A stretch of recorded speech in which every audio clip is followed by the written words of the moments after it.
V rámci Týždňa vedy a techniky sa vo štvrtok 8. novembra 2012 uskutočnila prednáška pod názvom Bariéry zvyšovania úrovne mediálnej gramotnosti v Slovenskej republike.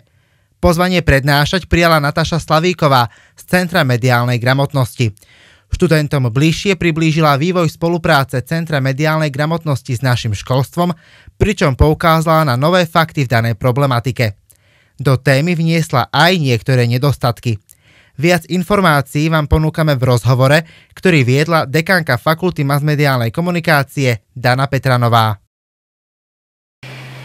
Natáška, vieme, že ty máš zastúpenie nielen v našich vnútroštátnych, ale aj v rôznych európskych orgánoch a komisiách, ktoré sa týkajú mediálnej gramotnosti. A keďže my na našej fakulte máme ľudí, ktorí nielen rozprávajú, ale hlavne za nimi vidno nejaké činy, tak mám na teba priamu otázku. Čo ty vieš spraviť tam v Európskej komisii, kde si, pre Slovensko v oblasti mediálnej výchovy a ako ti my v tom môžeme pomôcť? No čo viem spraviť? V prvom rade informujem o stave mediálnej výchovy a mediálnej gramotnosti na Slovensku a to zbieram vlastne od rôznych partnerov podklady. To je jedna vec. A nakoniec tie informácie aj mám, keďže roky sa tejto téme venujem.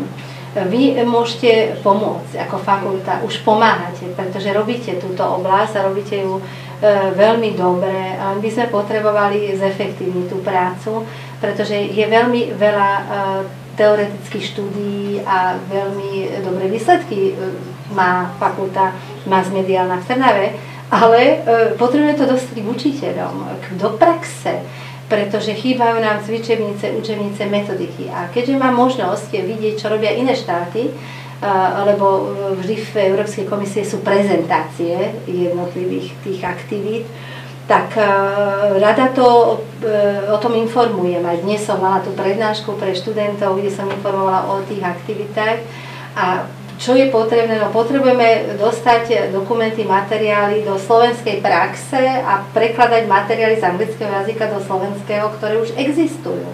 Pretože vlastne nemusíme vymýšľať to, čo už je vymyslené. Napríklad UNESCO teraz vydalo jednu úžasnú publikáciu Kurikulum pre učiteľov v oblasti mediálnej a informačnej gramotnosti. A je to jedna komplexná štúdia, ktorá vlastne rozoberá 11 modulov. Myslím, že by sa hodila aj na naše podmienky. Samozrejme, nemôže sa automaticky nejako preberať, ale potrebovali by sme ju dostať do slovenského jazyka, pretože naozaj platí to, že učitelia v základných školách nevedia anglicky a keďže je to prierezová téma, tak ten obsah, to je obsah, ktorý sa niekde k niečomu pridáva a nerobí sa to tak, ten stav nie je uspokojivý na Slovensku v oblasti mediálnej výchovy. Ja s tebou súhlasím, pretože obe vlastne v tejto oblasti jedna dlhšie, jedna kratšie pracujeme. A vieme, že všetko sa dá, ale nie hneď a že to nie je jednoduché. Naša fakulta, ako si spomenula, vlastne robí to vzdelávanie učiteľov stredných škôl. Ja som rada, že sme pre nich napísali aj nejaké publikácie a na vyžiadanie im ich aj vieme zaslať. Ale ty si sama spomínala učiteľov základných škôl, že tí predsa len to majú ťažšie, aj čo sa týka rôznych vzdelávacích kurzov. Je vôbec v tejto chvíli nejaké vzdelávanie učiteľov základných škôl na Slovensku? Áno, teraz začína prebiehať kontinuálne vzdelávanie pre učiteľov základných škôl, ale len pre tých, čo sa prihlásili na to kontinuálne vzdelávanie. Začala to robiť, myslím, Banská Bystrica, pretože v súčasnosti pracujem v tom metodicko-pedagogickom centre ako výskumný zamestnanec. Lenže my budeme musieť zmeniť nejakú stratégiu, pretože to nie je len pre učiteľov, ktorí sa prihlásia. Je to schválená prierezová téma. To znamená, treba uvažovať o tom, ako dostať to k všetkým učiteľom bez aprobácií. Pretože oni to majú vyučovať a nemajú ten spoločný základ.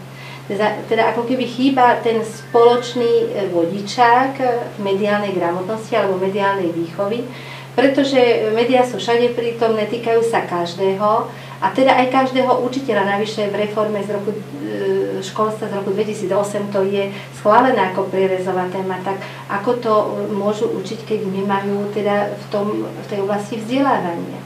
Niektorí majú, vďaka za to, že fakulta naozaj pripravila a realizovala tú akreditáciu pre učiteľov stredných škôl.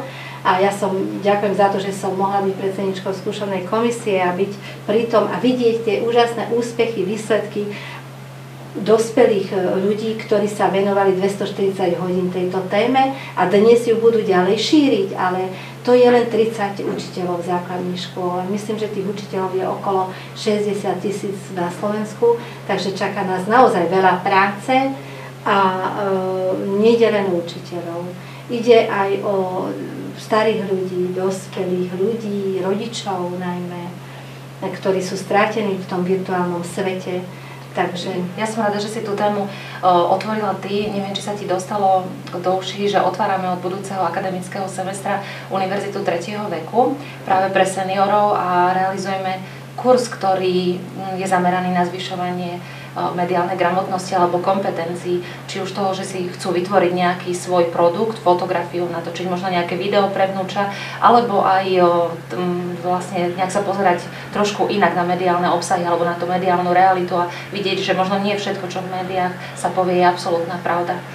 Áno, ja to považujem za veľmi vzácne, cenné, užitočné, pretože naozaj pri tých fáz, ktoré sme zavádzali, digitálnu gramotnosť, informačnú gramotnosť, nám niektorí dospelí vypadli. Nejaká zhoda náhod, že nedostali sa k tomu vzdelaniu a je ich na Slovensku dosť a stále hovoríme o tom, že nikto by nemal byť vylúčený z prístupu k médiám. To znamená, že vy vlastne akoby suplujete to, že naozaj teraz dávate možnosť seniorom sa dovzdielať v tejto oblasti zručností, hlavne tých digitálnych zručností a dávate aj možnosť, aby k tomu pribudla tá nová gramotnosť a to je mediálna gramotnosť, teda zdokonalovať sa v tých schopnostiach, ktoré sa týkajú rôznych hodnotení, analýza kritického porozumenia k médiám. To znamená, že naozaj my musíme, ja som na tej prednáške, ktorú som mala, som hovorila o tom, že je to smutné, lebo od 1964 roku, keď Marshall McLuhan napísal svoju knihu Ako rozumieť médiám, že už prešlo veľa času a my stále sme len na prekročení štartovacej čiary. Ale vidím, že oplatí sa v tej oblasti robiť, aj keď pre mňa je to veľmi pomalá cesta. Že naozaj je to ako ten kulečník, že v podstate posúvame tú tému od loptičky k loptičke.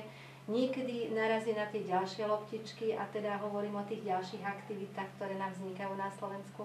Ale niekedy narazia aj na úžasný mantinel, ale ako je to v tom gulečníku, tie loptičky sa odrazia a naberú ešte lepší štart. Takže vlastne je možné, že aj keď máme tie mantinely v tejto oblasti, pretože je to oblasť naozaj komplexná a veľmi zložitá, týka sa viacerých sfér a musíme hovoriť o výskume, o tom, že nám tu absentuje tento výskum v tejto oblasti pre všetky vekové kategórie.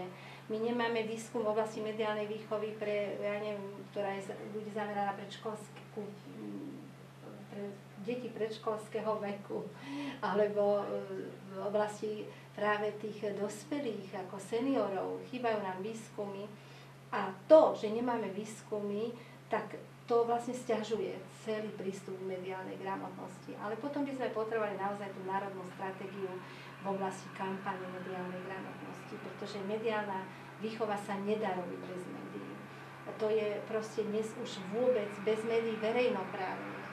Nám sa podarilo v minulosti vlastne zrealizovať mediálnych špionov, to je cyklus atraktívny vzdelávací, ktorý bol odvysielaný v televízii.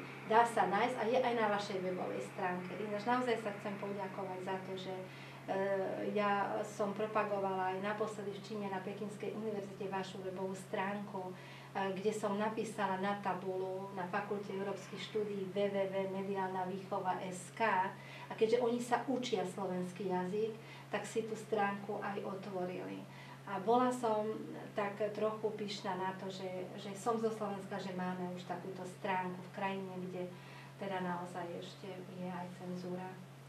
Natáška, nesmierne ma teší, že nás propaguješ aj v Číne, možno aj odtiaľ nejakých študentov raz budeme mať. No.